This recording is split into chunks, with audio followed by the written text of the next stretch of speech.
Ce programme vous est proposé par le révérend Dr Louis Medingal, leader du Centre mondial Shekinah. Retrouvez-nous sur www.centremondialshekinah.com ou contactez-nous au plus 241 05 15 82 79 à Libreville au Gabon.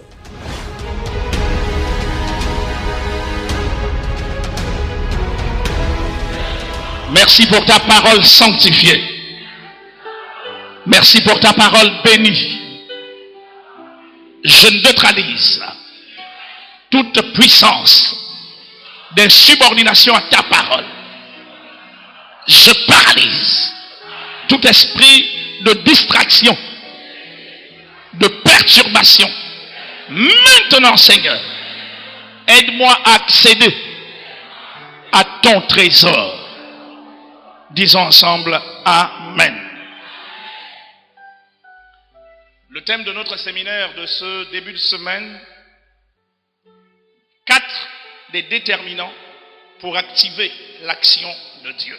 4 des déterminants pour activer l'action de Dieu. Si vous allez sur ma page Facebook, vous allez vous rendre compte que ce matin, le Seigneur a attiré mon attention sur une vérité. Il m'a dit que c'est sa volonté de nous bénir. Bouge ton frère, dis-lui, suis. Le Seigneur m'a dit que c'est sa volonté de nous bénir. Répète après moi, Amen.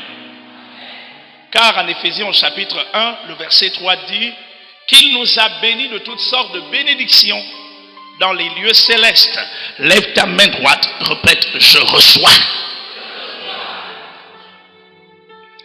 C'est sa volonté parfaite de nous rendre prospères, de nous donner l'abondance. C'est sa volonté de nous guérir et de pourvoir à chacun de nos besoins. Parce que cela est clairement énoncé dans sa parole. Dans le livre de Philippiens, la lettre de Paul aux Philippiens, il est clairement mentionné: et mon Dieu pourvoira à tous vos besoins avec gloire. Lève la main, répète, je prends.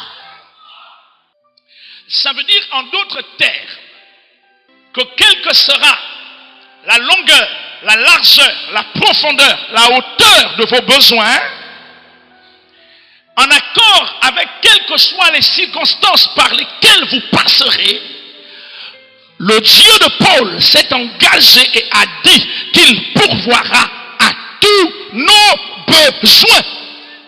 Pas seulement à tous nos besoins, mais avec gloire. Lève la main, répète, je reçois la gloire. Jésus a dit en Jean chapitre 17, je leur ai donné ma gloire, la gloire que j'avais auprès de toi. Le mot gloire peut être compris comme étant la renommée que vous dégagez pour vous transformer en un homme et en une femme de succès, de sorte que lorsque vous passez quelque part, que vous soyez obligé de retenir l'attention des gens. Ça, ce n'est pas le plus important. Cependant, est-ce que nous savons qu'il fait toutes choses bonnes en son temps, selon ses méthodes, au moyen de ses instruments, qu'il s'est choisi pour accomplir ses buts et non les nôtres? Alléluia. Mesdames et messieurs, Dieu opère en son temps. Il opère conformément à ses méthodes. Il agit avec les instruments qu'il s'est choisis, quelles qu'en soient les circonstances et les situations par lesquelles vous passez. Lorsque Dieu dit, bien-aimé, je souhaite que tu prospères à tous égards et que tu sois en bonne santé, selon que prospère l'état de ton âme, Dieu ne se trompe pas, il sait ce qu'il veut dire. Mais sa prospérité, maman, est en accord avec son temps, avec ses méthodes et avec les instruments qu'il s'est choisis pour accomplir sa gloire. Lève ta main, répète, Seigneur, parle-moi. Mesdames et messieurs, ce matin, nous ne sommes pas dans une école du dimanche, nous sommes dans un amphithéâtre, une faculté de hautes études supérieures de Dieu. Ce que je vais partager avec vous, ce n'est pas de l'enfantillage. Ça, c'est ce qu'on partage avec les ministres de l'évangile. Lève la main, répète, je suis un sacrificateur.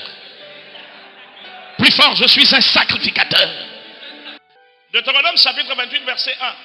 Josué chapitre 1, verset 8. Si tu obéis à la voix de l'Éternel ton Dieu, en observant et en mettant en pratique tous ces commandements que je te prescris aujourd'hui, l'Éternel ton Dieu te donnera la supériorité sur toutes les nations de la terre. Lève ta main droite, répète Amen. Dieu te donnera la supériorité sur ta famille. Dieu te donnera la supériorité sur ton administration. Dieu te donnera la supériorité dans ton quartier. Dieu te donnera la supériorité sur le Gabon. Si c'est pour toi, tu lèves la main, tu répètes Amen. Josué chapitre 1, verset 8. Que ce livre de la loi ne s'éloigne pas de ta bouche. Médite-le jour et nuit pour agir fidèlement selon tout ce qui est écrit. Car c'est alors que tu auras du succès dans tes entreprises, c'est alors que tu réussiras. Lève ta main droite, je te condamne à la réussite. Je te condamne au succès. Je te condamne à la réussite. Si c'est pour toi, tu lèves ta main, tu répètes, c'est pour moi. Plus fort, je prends. Dis-le plus fort, je prends.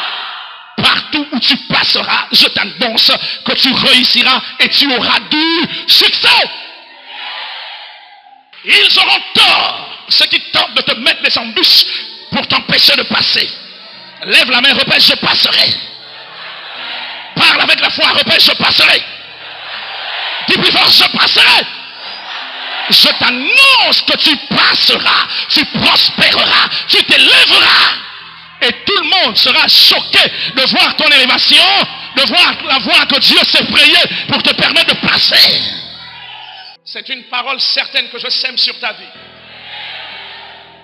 Mesdames et messieurs, Dieu fait toutes choses bonnes en son temps, selon ses méthodes, au moyen de ses instruments, les instruments qu'il s'est choisis. Ce matin, nous sommes dans l'introduction, permettez-moi de m'appesantir sur ces trois choses avant de pénétrer dès demain ce que j'ai appelé les déterminants. J'introduis ce matin. Premièrement, le mot temps. Répète après moi, temps. Temps. En grec, il y a deux mots principaux qui sont traduits en français par temps. Le premier mot est celui que les Grecs appellent chronos. Et le deuxième mot est celui que les Grecs appellent kairos. Mesdames et messieurs, nous avons régulièrement entendu dire que le temps de Dieu n'est pas celui de l'homme. Le temps chronos est le temps de l'homme, celui qui est déterminé par ses calculs, ses arrêtés, ses décisions. À l'exemple de ce soir à 18h, je vais rencontrer le président de la République, chef de l'État. Bouge ton frère, dis-lui, es-tu sûr? Bouge-le à nouveau, dis-lui, es-tu sûr? Par exemple, le 12 janvier 2018, je serai en France. Bouge ton frère, dis-lui, tu es sûr? Par exemple, le 10 août 2018, je vais me marier. Bouge ton frère, dis-lui, tu es sûr que tu vas te marier? Le terme chronos, le temps chronos est le temps de l'homme. Celui qui est en accord avec l'ordre chronologique des événements que nous-mêmes nous établissons en pensant que dans cette chronologie du temps, Dieu agira. Répète après moi, ça ne fonctionne pas comme ça. Regardez-moi bien. Je vous pose une question. De vous à moi, quel est l'homme ou la femme qui ce matin peut dire que tout ce que j'ai arrêté dans le temps s'est accompli? Pourquoi vous projetez? Vous dites, je vais prendre un crédit. Avec ce crédit, je vais construire la maison. Vous vous retrouvez avec 8, 9, 10, 15, 20 millions de francs CFA en main. Au lieu de construire la maison, des circonstances contraignantes s'imposent à vous, de sorte que vous vous mettez à dépenser de l'argent. Et après, vous êtes obligé de rembourser votre crédit par vous-même. Le projet qui vous tenait à cœur ne voit pas le jour. Bouge ton frère, dis-lui, le temps de Dieu, ce n'est pas le temps de l'homme. Mesdames et messieurs, lorsqu'on parle du temps kairos, Il s'agit du temps de Dieu, c'est-à-dire du moment opportun au cours duquel Dieu veut opérer un miracle à l'intérieur de votre vie pour satisfaire un besoin, votre besoin et son besoin. Le temps Kairos, c'est le bon moment parce que Dieu n'agit jamais avant et il n'agit jamais après. Il n'agira jamais avant et il n'agira jamais après. Maman José, lorsque Dieu veut accomplir quelque chose à l'intérieur de ta vie, lorsqu'il veut produire des transformations, des changements miraculeux, il faut savoir que ces actions s'opèrent dans son temps à lui. Si tu ne comprends pas le temps dans lequel Dieu veut agir dans ta vie par rapport à la résolution d'un problème, tu passes à côté de la plaque. Nous connaissons tous l'histoire de la veuve de Sarepta. Elle vivait dans un temps de sécheresse et de famine, lequel l'avait amené à réaliser qu'il ne lui restait plus qu'un peu d'huile et un peu de farine. Dieu connaissait la situation de cette femme. Et pour résoudre son problème, Dieu prit Élie. Il lui dit, le torrent de Kérit a séché. Va, je peux t'envoyer auprès d'une veuve à Sarepta à qui j'ai ordonné de te nourrir. Mesdames et messieurs, Dieu savait que dans la maison de cette veuve, il ne restait qu'un peu de farine et un peu d'huile. Comment tu peux prendre ton serviteur et l'envoyer auprès d'une femme pauvre chez laquelle il ne reste qu'un peu de farine et un peu d'huile? Bouge ton frère, dis-lui, Dieu sait ce qu'il a à faire. Dieu savait que cette femme n'avait plus rien. Laissez-moi vous dire que lorsque Dieu envoya Élie dans cette maison, ce n'était pas pour la survie de son serviteur, il envoya dans cette maison pour la survie de la veuve. C'était pour la survie de la veuve. Dieu était capable de prendre Élie et de l'envoyer ailleurs. Pourquoi ne l'a-t-il pas envoyé ailleurs? Il aurait pu prendre Élie et l'envoyer au palais. Il aurait pu prendre Élie et l'envoyer sur le gouverneur. Il aurait pu prendre Élie et l'envoyer vers un richissime homme de cette époque. Mais Dieu n'a pas fait cela. Il a pris Élie, il l'a envoyé à Samarie auprès d'une veuve pauvre qui n'avait plus qu'un peu de farine et un peu d'huile. Jésus a dit, vous savez discerner les temps et les saisons, mais vous ne savez pas discerner le jour du Fils de l'homme. Lorsqu'Élie est arrivé, cette femme a compris qu'elle était dans le temps, c'est-à-dire l'opportunité. Répète après moi, opportunité. Opportunité. Elle était dans le temps qui lui permettait de changer sa situation.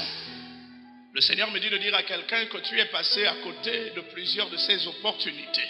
Il a voulu changer ta vie à plusieurs reprises. Il a voulu faire un miracle à l'intérieur de toi.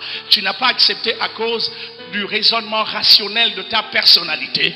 Et c'est comme ça qu'il est passé juste à côté. Après, tu as senti ton cœur battre. Tu as eu des palpitations. Parce que tu venais de réaliser que quelque chose de grand, d'important venait de t'échapper.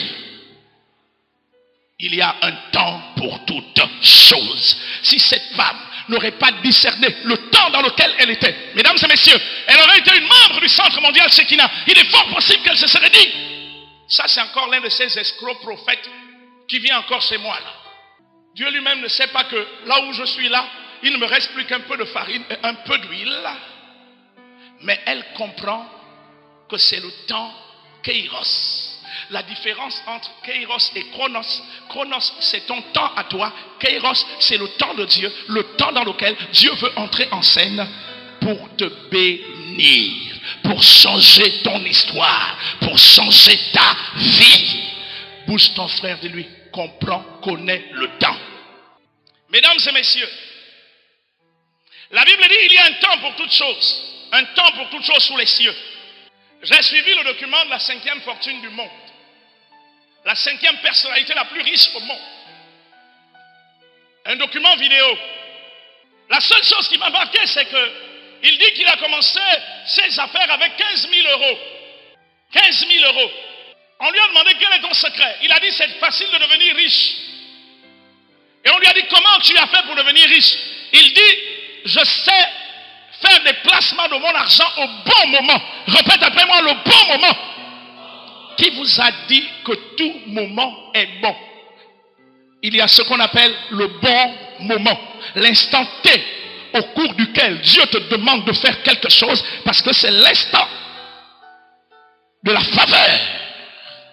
Il dit que toutes les fois qu'il a fait des placements au bon moment, même en bourse, ça lui a rapporté des millions et des millions et des millions d'euros.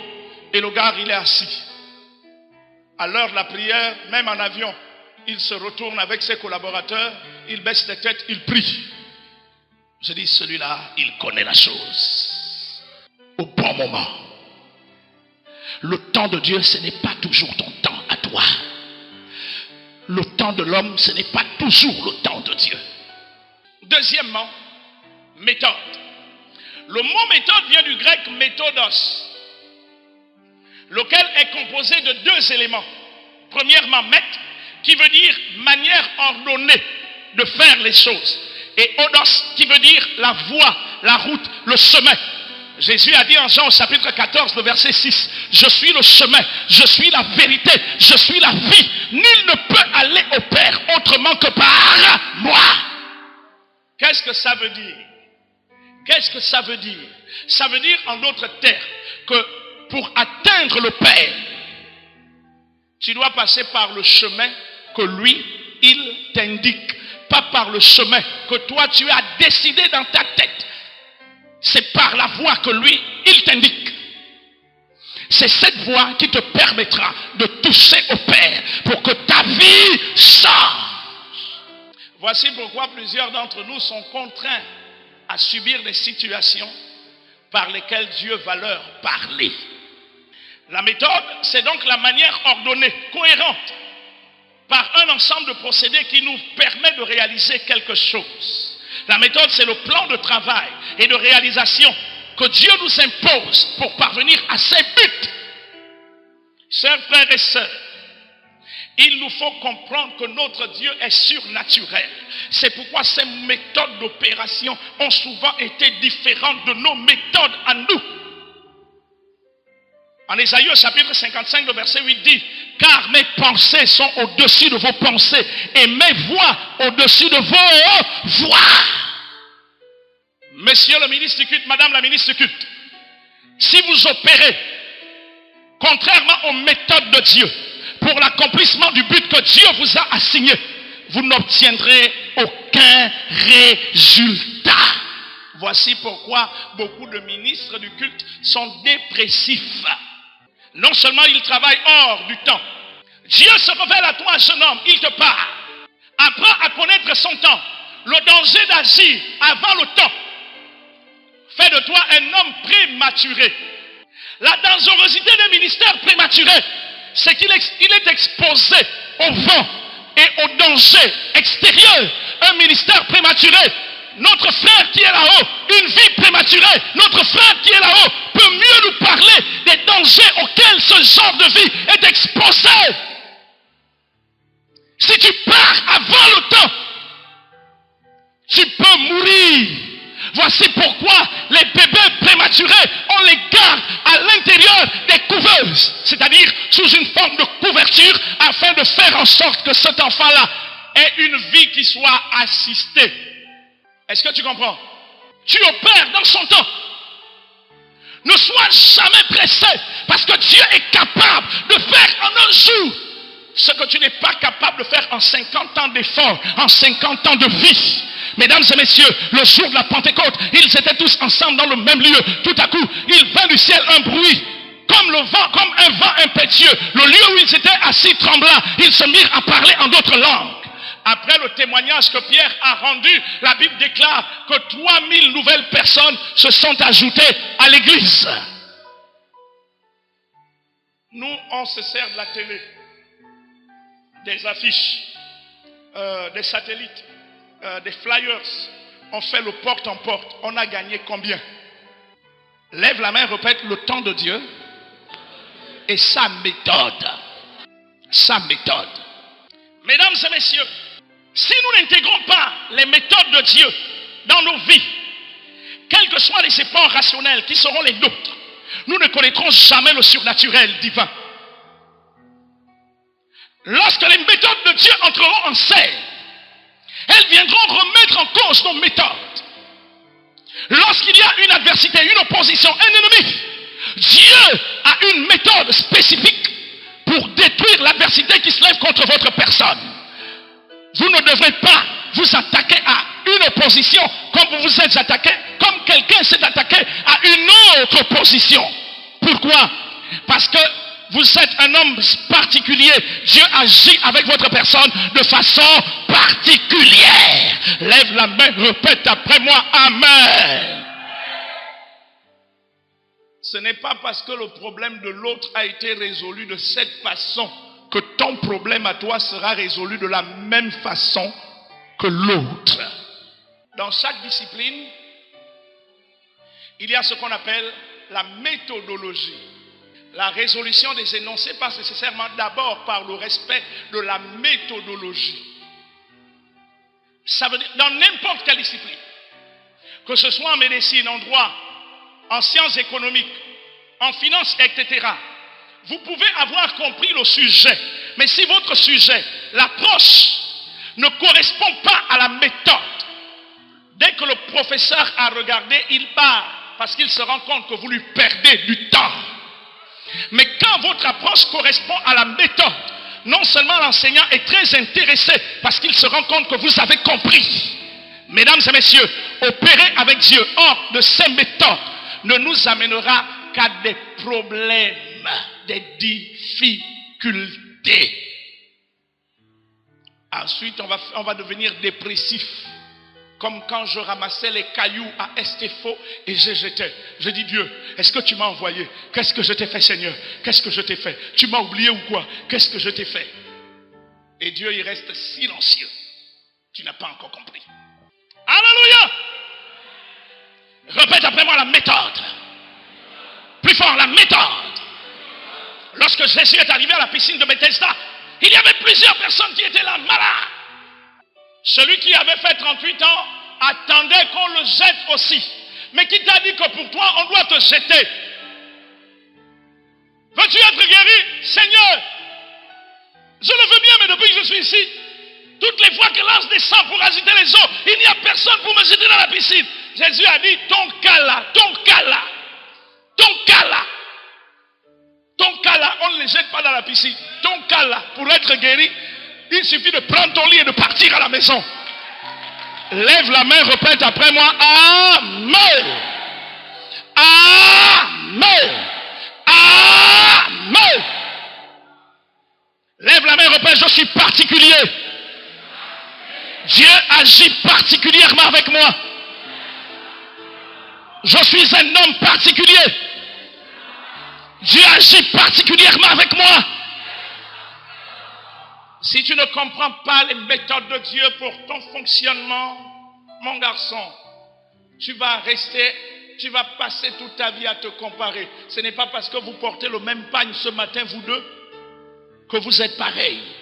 Tu peux devenir dépressif. Ce n'est pas parce que vous portez le même pagne, mon garçon, je te le dis. Toi, tu es un raffia, tu as ajouté des machins dessus. L'autre n'en a pas. Mesdames et messieurs, évitons d'imposer à Dieu nos méthodes. Et soumettons-nous à lui. Soumettons-nous à ses méthodes. Il se reconnaîtra et il agira. Seigneur, comme elle a eu le mari blanc à travers Internet, moi aussi je crois que je peux trouver mon blanc à travers Internet. Répète après moi. Oh! Pour se marier, elle est allée dans un site de correspondance. Moi aussi, il faut que j'aille dans un site de correspondance. Peut-être que là-bas, je vais aller trouver mon mari. Répète après moi. Oh! Au moins, Yolande, elle s'est mariée, elle est chante. Peut-être que moi aussi, pour me marier, il faut que j'aille être chante. Mais demandez à toutes ces femmes qui sont là si elles sont mariées. Tu n'as pas compris. Répète après moi, Amen. Dieu te voit, il te connaît, il sait ce qui est conforme à la spécificité, à la particularité de ta personne. À cause du fait que tu es un homme particulier, tu es une femme particulière.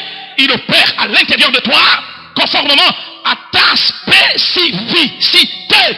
Lève la main, répète après moi, Amen. Dieu est surnaturel, il n'agira en notre faveur que de façon surnaturelle. Bouge ton frère, dis-lui s'il te plaît, comprenons ce matin. Point. Instrument. Un instrument, c'est un outil. C'est une machine qui sert à accomplir un travail, une opération quelconque. En Ézéchiel, au chapitre 9, le verset 1 dit, « Puis il cria d'une voix forte à mes oreilles, approchez, vous qui devez châtier la ville, chacun son instrument de destruction à la main, chacun son instrument de destruction à la main. » Ton instrument peut ne pas être celle que je porte, peut ne pas être comparable à l'instrument que j'ai. Mesdames et messieurs, Pharaon avait des glaives pour se défendre, Moïse avait un bâton. Lève la main, répète après moi, Amen. Qui a vaincu l'autre? C'est celui qui avait le bâton, qui a vaincu celui qui avait les glaives, qui a vaincu celui qui avait les chars, qui a vaincu celui qui avait une grande armée. Car ce n'est pas une grande armée qui sauve le roi. Est-ce que tu comprends ça? Moïse avait le bâton. Josué avait les tables que Moïse avait ramenées. Moïse a fendu la mer avec le bâton. Josué a dit à ceux qui portaient l'arche, dans laquelle il y avait les deux tables de la loi, lorsque vous aurez touché aux eaux du Jourdain, les eaux vont s'ouvrir. Écoutez, à l'intérieur de cette arche, il y avait le bâton de Moïse et il y avait le bâton d'Aaron. Josué aurait pu commettre la bêtise de se servir du bâton de Moïse pour tenter d'ouvrir le Jourdain. Je vous dis, mesdames et messieurs, que le Jourdain ne se serait pas ouvert. Pourquoi? Parce qu'en ce temps-là, la particularité de Josué le disposait à opérer à travers les deux tables de la loi. Dieu lui a dit que ce livre de la loi ne s'éloigne point de ta bouche. C'est à travers le livre de la loi, petit, que tu réussiras et que tu auras du succès dans tout ce que tu entreprendras. Josué a connu l'instrument dont Dieu devait se servir pour opérer dans sa vie.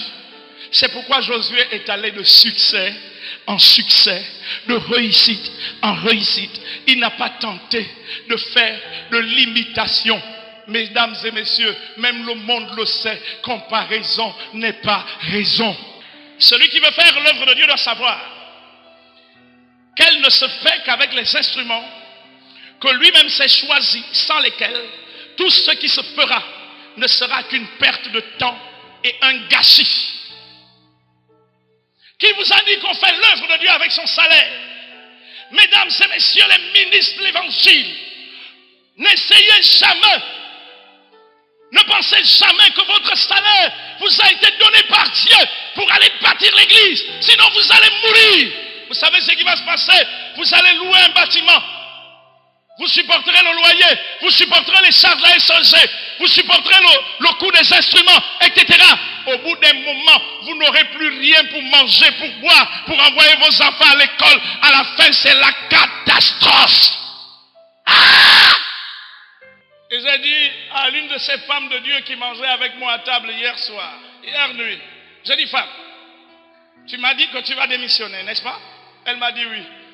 J'ai dit, assure-toi que tu as la provision de Dieu. Sinon, tu vas regretter d'avoir démissionné. Tu vas insulter Dieu. Si vous n'êtes pas certain de la provision de Dieu, n'entrez jamais dans une affaire dans laquelle vous n'avez jamais été appelé. Ne dites pas, lui Badinga, il a la maison, il a les voitures, il a ceci et cela. Tu n'es pas lui Badinga. Tu ne t'appelles pas lui Badinga. Lui Badinga, c'est lui Badinga. Je te rappelle que comparaison, ce n'est pas raison. Arrête d'imiter bêtement. Sinon alors tu vas subir. Au bout d'un moment, tu risqueras de te retrouver avec du feu étranger entre les mains. Vous savez ce qui va se passer? Le diable va vous dire que lui, Badinga, là où tu vas là, il a une corde autour des reins. Je vous annonce que je n'ai pas. Toi aussi, tu vas aller chercher ta corde autour des reins et on va te coller un serpent noir qui va te bouffer. Lève la main, répète, Seigneur, parle. Messieurs et mesdames les ministres de l'évangile, je m'adresse à vous ce matin, dit Dieu.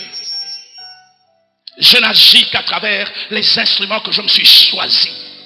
Lorsque David est arrivé devant le trône de Saül, il y avait un problème qui prévalait. Un géant se levait chaque matin, il frappait la poitrine et il criait. et toute l'armée d'Israël fuyait.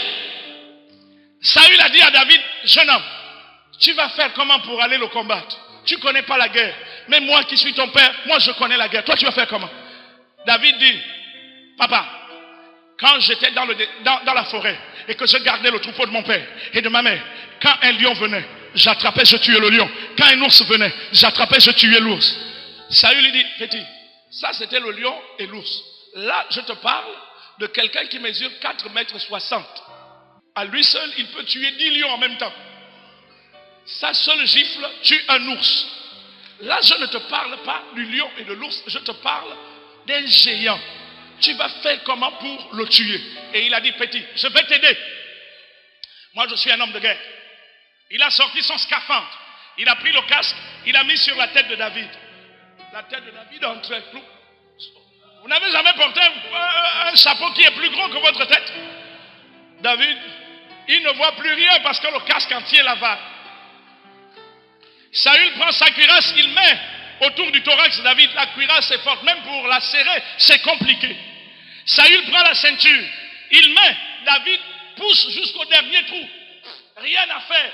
Il est obligé, il faut qu'on crée un autre trou. Vous avez vu le problème des ceintures? Vous devez chercher une perforeuse pour perforer un autre trou parce que le trou prévu par le blanc dépasse. Saül prend ses chaussures, il donne à David. Quand David met le pied dans la chaussure, le pied flotte. Après, Saül prend un gros bouclier, il dit, petit, prends ça. David prend le bouclier, il met la main. Il ne peut plus se lever parce que le bouclier pèse tellement. Le pauvre enfant est obligé de dire à son père, père, ce que tu me donnes là, c'est compliqué. Je ne peux pas, regarde, même les efforts que je fournis, je n'arrive plus. Même voir, je ne vois plus à cause du casque que tu as mis sur ma tête. Papa, est-ce que tu peux... Laisse-moi ça. Répète après moi, laisse-moi ça. Plus fort, laisse-moi ça. David a pris tout ça, il a jeté. Il a dit, je pars. Saül a dit, tu as quoi? Il a dit, j'ai un petit bâton, j'ai une fronde à la main. Les pierres, lui-même, il se pourvoira. Lève la main, répète après moi, amen. Tu n'as qu'un bâton, tu n'as qu'une fronde. La pierre qui tuera tes adversaires a été préparée par le Père. Dieu se pourvoira de la pierre, c'est-à-dire l'arme fatale qui te permettra de tuer tes adversaires et de détruire l'opposition qui se dresse contre toi. N'aie pas peur des manquements auxquels tu fais face, car dans ces manquements, Dieu a une provision qu'il s'est préparée pour te permettre d'arriver au lieu que lui-même il a préparé. David est parti sur le champ de bataille. Il était conscient que Dieu avait son instrument de guerre. Pierre a dit à l'impotent, l'infirme, je n'ai ni or, ni argent. Ce que moi j'ai, c'est ce que je te donne. Au nom de Jésus-Christ, dont je suis le serviteur, lève-toi et marche. Désormais, tu ne seras plus mendiant. Ceux qui sont venus ici t'ont donné l'or et l'argent. Moi, je te donne plus que l'or et l'argent. Je te donne ce qui favorisera ta mobilité pour que désormais, tu ne sois plus dépendant des gens, que tu sois plus un mendiant et que tu changes. Lève-toi, marche. Et à cet instant même, cet homme s'est levé et d'un bond, ses pieds sont devenus fermes. Il a commencé à courir et à parler de partout. Dieu est bon, Jésus est bon, Jésus est bon. Dieu a un instrument. Dieu a un instrument. Lève la main, répète, je suis un instrument. Entre ses mains, je suis un instrument. Tu es un outil de travail, un outil d'action. Dans tous les métiers, il y a des instruments. Pour faire la cuisine, il faut te servir des instruments. Pour faire la menuiserie, pour avoir le son, il y a des instruments. Si tu te sers d'un instrument qui est non conforme à la situation particulière à laquelle tu fais face, imaginez par exemple que on nous dise que maintenant vous arrêtez tout ce que vous faites là, on va chercher des joueurs de sitar. Est-ce que ce n'est pas la musique? Répète après moi, c'est la musique. Mais cette musique ne correspond pas au culte. Donc maintenant, il y a un sitariste là-bas. Quelqu'un va rentrer ici, va dire, je crois qu'on est dans un banja moderne. Et tous ces gens qui sont là sont les banjis. N'est-ce pas, non? Si vous vous servez d'un instrument qui est inadapté à la réalisation, à l'aboutissement de quelque chose, cet instrument, au lieu de vous faire du bien, il va vous faire du mal. Il va vous détruire. Il va vous ruiner. Église du Centre mondial, Shekinah, messieurs, mesdames, les ministres de culte, et comprenez-moi bien. Il connaît ce que tu vis. Il sait par quoi tu passes. Il connaît les besoins de ton cœur.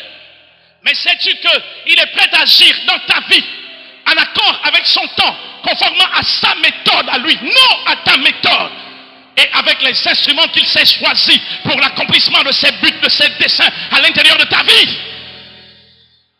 Tant que tu ne le comprendras pas, tu vas aller de gauche à droite, gauche à droite, gauche à droite, gauche à droite. Mesdames et messieurs, pour connaître le temps de Dieu pour vous, il faut du discernement. C'est une espèce de flair. Comme nous avons eu ce flair pour cette femme qui est arrivée. Je ne connaissais pas qui elle était. Mais c'est drôle, je crois que Dieu m'a toujours donné le flair. Hein? J'ai le flair de sentir que là, il y a quand même quelque chose à prendre là-bas.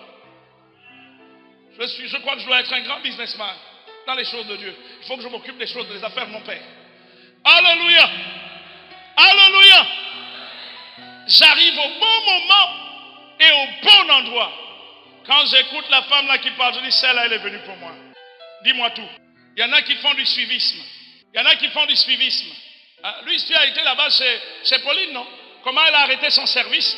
Parce que les femmes, au lieu de venir entendre ce que Dieu a leur dit, elles sortent les androïdes, elles commencent à faire les photos. Tchac, tchac, tchac, tchac, tchac. Donc, pendant moi je parle, vous faites les photos. Donc, vous êtes venus ici pour faire quoi? La femme dit, je ne parle plus. Filmez-moi, filmez-moi. Ah, la femme chrétienne gabonaise. Papa Henri, la femme chrétienne gabonaise. Au lieu de recevoir, tu es en train de faire les photos. Kiak, kiak, kiak. Après, tu vas faire quoi avec? Même l'androïde, on va te le voler. Si maintenant tu t'affiches avec quelqu'un, ça t'a apporté quoi en plus? Mesdames et messieurs, nous sommes arrivés à un moment particulier de l'histoire de notre pays. Il y a une promesse pour le Gabon. Nous sommes certainement parvenus à son temps. Est-ce que nous savons que dans le cadre d'accomplissement de ce que Dieu a arrêté, il se sert principalement de ses méthodes et des instruments qu'il s'est choisis pour l'accomplissement de ses desseins? As-tu réalisé que tu es un instrument pour ton temps? As-tu réalisé cela? Ou alors tu perds du temps et tu continues à te négliger en te disant, ah mais moi j'arrive à peine, moi je nais à peine de nouveau, moi je me convertis à peine, moi ça fait qu'une semaine, ça ne fait que 2 mois. Mesdames et messieurs, le jour où Jésus est arrivé devant le figuier qu'il a maudit, si ce figuier avait compris le temps dans lequel il était, et qui était celui qui donnait, qui lui disait, donne-moi de ton fruit, je suis sûr que ce figuier n'aurait pas été frappé. Mais ce figuier a été frappé parce qu'il n'a pas connu le temps dans lequel il était. Et davantage, celui qui s'est permis de lui dire, donne-moi de tes figues. Le figuier a simplement répondu, je n'ai rien. Tu ne sais pas que celui qui te demande de lui donner du fruit, c'est celui qui t'a créé. Et tu oses dire, je n'ai rien. Qui t'a dit qu'on n'a rien? Qui t'a dit qu'on n'a rien? Qui t'a dit qu'on n'a rien? Ce que tu n'as pas, donne même ce que tu as. Si le figuier avait dit au maître, Seigneur, comme il n'y a pas de fruit, prends les feuilles. Le maître a dit, tu es un bon figuier, toi. Parce que même les feuilles de figuier, ça se mange. Lève la main, répète après moi, Amen. Arrête de dire que tu n'as rien quand Dieu a besoin de toi. Je n'ai rien. Discerne le temps dans lequel nous sommes. Discerne le temps dans lequel nous sommes. Même sur le plan de la direction de notre pays, il n'y a que les vrais visionnaires. Les vrais visionnaires qui savent pourquoi les choses sont comme ça. Je ne parle pas des visionnaires du ventre. Je ne parle pas des visionnaires qui visionnent objectivement. Pénétrer le surnaturel de Dieu pour connaître son secret. C'est de ces visionnaires dont je parle. Sais-tu que tu es un instrument? Sais-tu qu'en ce temps particulier, avec ses méthodes, arrête de penser que Dieu va agir dans ta vie comme toi tu as décidé qu'il agisse. Un jour, en 1992, j'ai terminé. J'ai rencontré Samuel et Dorothée Azakorzian. C'est la première femme que je voyais dans ma vie avec un tel don de parole, de connaissances prononcées. Dorothée, on arrive à Bethsaïda. À cette époque, Bethsaïda là, était à Rio. Là. Elle parle à une personne, elle parle à deux personnes, elle parle à trois personnes, elle parle. Elle donne les détails. J'étais jeune pasteur. J'ai cherché un entretien personnel. Je ne l'ai pas eu, nous sommes arrivés un groupe de pasteurs. Et puis, moi aussi, je voulais que Dieu me donne ma parole personnalisée. Elle parle. Et puis je dis, Seigneur, parle-moi aussi, moi aussi. Contrairement à la réponse que j'attendais, j'entends de sa bouche, Dieu a déjà parlé, jeune homme. Mets cette parole en pratique. Je suis sorti de là un peu déçu, un peu abattu. Quelques jours plus tard, je venais de comprendre que Dieu avait parlé. Dieu n'est pas obligé de te parler le même jour qu'il parle à celle. Le jour où il lui parle, c'est son jour à elle. Attends ton temps, son moment à lui. Je vous ai raconté ce qui s'est passé la première fois que j'ai rencontré Tibi Joshua. La première fois, j'étais seul, elle n'était pas avec moi. Tibi Joshua s'adresse à moi directement et il me dit, va et reviens, car j'ai des choses à te dire. Mais il a parlé aux gens autour de moi. Mesdames et messieurs, grandissez, soyez matures. Dieu pourvoira à chacun de vos besoins. Parce qu'il vous aime, il nous aime, il nous tient à cœur. Mais il ne pourvoira pas à tes besoins le jour où il pourvoira à ses besoins. Pourquoi? Nous sommes tous des êtres humains, mais chacun de nous vit et évolue dans une saison. Répète après moi, une saison. Chaque arbre sur la terre donne du fruit en sa saison. Répète après moi, en sa saison. Et le bishop Serge Didier Moudouma nous a souvent dit, le jour où le manguier donne les mangues, les atangatiers acclament et attendent leur temps. Le jour où les atangatiers donnent des atangas, les avocatiers acclament et attendent leur temps. Si l'avocatier tente de sortir de sa saison pour donner des fruits dans une autre saison, ce n'est plus un avocatier. Si tu rentres dans un mariage précocement, tu as certainement anticipé un accomplissement dans ta vie qui t'entraînera vers des larmes. Ce n'est pas parce que Chantal s'est mariée que moi aussi il faut que je me marie maintenant. Et on cherche une torche indigène. Il faut que je trouve le mari. Il faut que je trouve le mari. Et on s'accroche à n'importe qui. Et on dit, Chantal, c'est ma petite soeur. Elle s'est mariée. Comme c'est ma petite soeur, elle s'est mariée. Il faut que moi aussi je trouve le mari. Parce que c'est une affaire de honte dans la famille. Ma fille, tu es en train de creuser ta propre tombe. Parce que le mari que tu vas avoir n'est pas le mari de Dieu pour toi. La finalité, c'est que c'est un imposteur, c'est un brigand, c'est un assassin. Quand bien même il paraît être un ange, le jour où il va te montrer son visage, tu vas te dire, qu'est-ce qui m'arrive? Et Dieu te dira, petite, tu n'as pas connu ton temps. Mon moment pour toi. Mon moment, ce n'est pas ton moment. Mes méthodes, ce ne sont pas tes méthodes. Mes instruments, ce ne sont pas tes instruments. Comprends ce que Dieu veut faire. Dieu a une œuvre dans ce pays. Il ne se servira que des instruments qu'il s'est choisis. Il ne se servira que des méthodes qu'il a arrêtées d'avance. Arrête d'être borné, car la dimension de tes bornes déterminera le niveau des limites à l'intérieur desquelles tu seras, tu évolueras. Dieu avait dit à Josué, tes frontières s'étendront de l'Arabie vers la mer, de tel et de tel endroit. Regarde, quelles sont les limites que tu t'es imposées, toi? Comme elle a réussi, moi aussi je dois passer par là. Petit, Dieu ne fonctionne pas comme ça. Si tu opères avant le temps, si tu opères loin de ces instruments, tu vas vivre des douleurs. Au temps de Moïse, ils se sont dit, il n'y a pas que lui qui est prophète. Nous tous nous sommes des prophètes.